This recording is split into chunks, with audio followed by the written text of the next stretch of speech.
Ta eta namina adus bari biniyatin mahsusotin kalawan ngangge niat ngangge tujuan bahwa tujuan urang teh rek adus.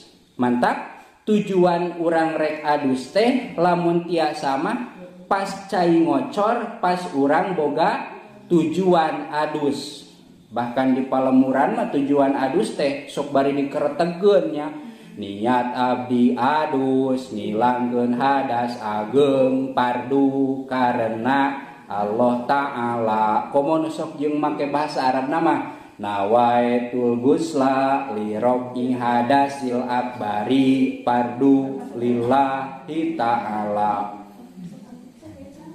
Tah anu ngajantenkeun niat nama sanes eta nanya sanes nyebat nawaitul gusla na sanes ngereteg dina hate niat abdi adusna tapi urang boga tujuan adus.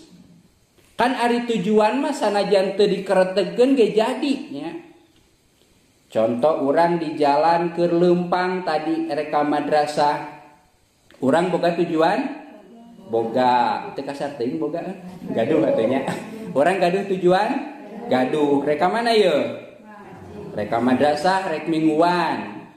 Cik urang keur di jalan tadi ngereteg teu niat abdi leumpang karana rek ngaji. Kitu teu ngereteg teu? Henteu, tapi tujuan gaduh teu? Gaduh. Ta eta teh ngaranna niat gaduh tujuan teh nya. Sanes ngeretegna tapi gaduh tujuanana. Da ari ngaran niat teh qasdusaiin ngamaksud kana hiji perkara. Sanes ngereteg kana hiji perkara. Anapun urang sok ngereteg mah nya mangga-mangga wae eta mah. Nu penting urang gaduh tujuan. Ah urang mah teu bisa boga tujuan tapi henteu ngereteg teu bisa urang mah kudu wae ngereteg.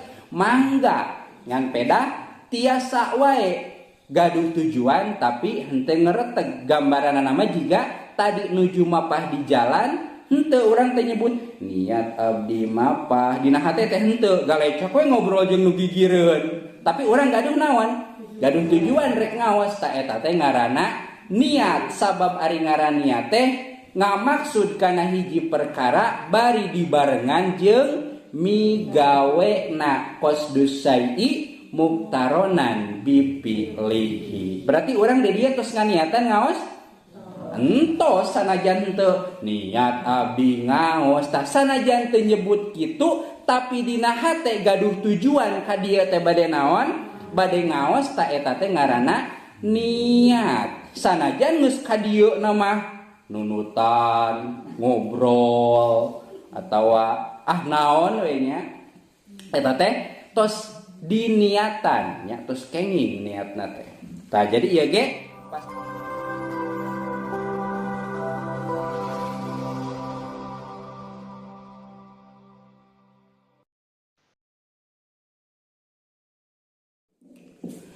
Assalamualaikum warahmatullahi wabarakatuh. Bismillah, alhamdulillah, wassalatu wassalamu ala rasulillah Sayyidina Muhammadin ibni Abdillah wa ala alihi wa sahbihi wa mawala amma ba'du. Qala al-mu'allif rahimahullahu ta'ala wa nafa'ana bi'ulumihi amin ya Allah ya rabbal alamin. Khususan ila hadratis Syekh al-Imam al-Alama Ahmad bin Husain Asy-Syahir bi abi Syuja'i al-Fatihah. A'udzu billahi minasy syaithanir rajim. Bismillahirrahmanirrahim. Alhamdulillahi rabbil alamin. Ar-Rahmanir Rahim. Maliki yaumiddin. Iyyaka na'budu wa iyyaka nasta'in. Ihdinas siratal mustaqim.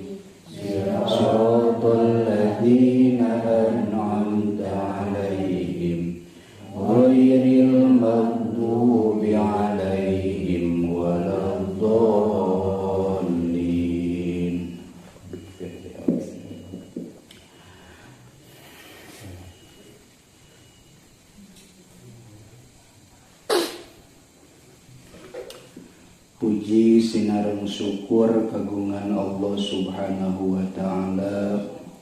Rahmat sinareng salam mugia sapapawasna dilimpah curahkeun ka junjunan alam nyatana habibana wa nabiyana kangjeng Nabi Muhammad sallallahu alaihi wasallam.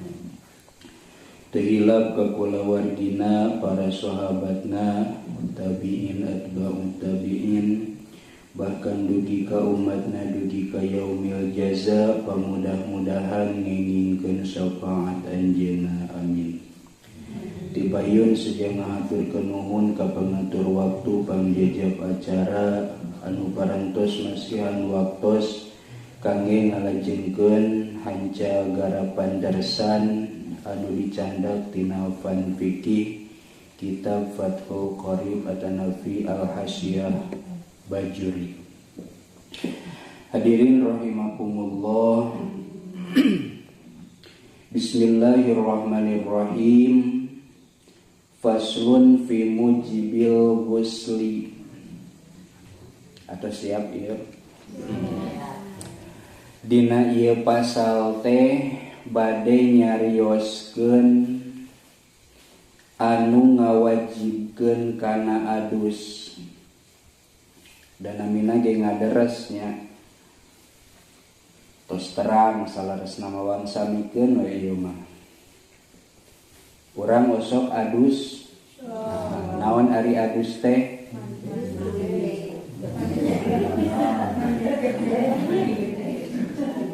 Ari adus teh mandi. Ari mandi teh adus. Tah. Kurang sok nyebut bahasa mandi besar, berarti aya mandi kecilnya. Kumaha mandi kecil? Tadi angir. Oh, mangganya. Kangge istilah mah bebas. Bade mandi besar oge mangga. Dari sinama sami-sami keneh. Ngan istilah hungkul eta mah penyebutan. Tah. Ari adus, wong carioskeun heula perkawis adusna. Wal ghuslu lughatan sayalanul ma'i ala syai'i mutlaqon. Ceuk babasaan mah adus teh ngocorna cai kana perkara. Kebeneran aya cai nya. Nah, cai mun teh mah ditojos tuluy dibahekeun ngocor ye kana meja eta teh adus ceuk babasaan mah ceuk lugot nya.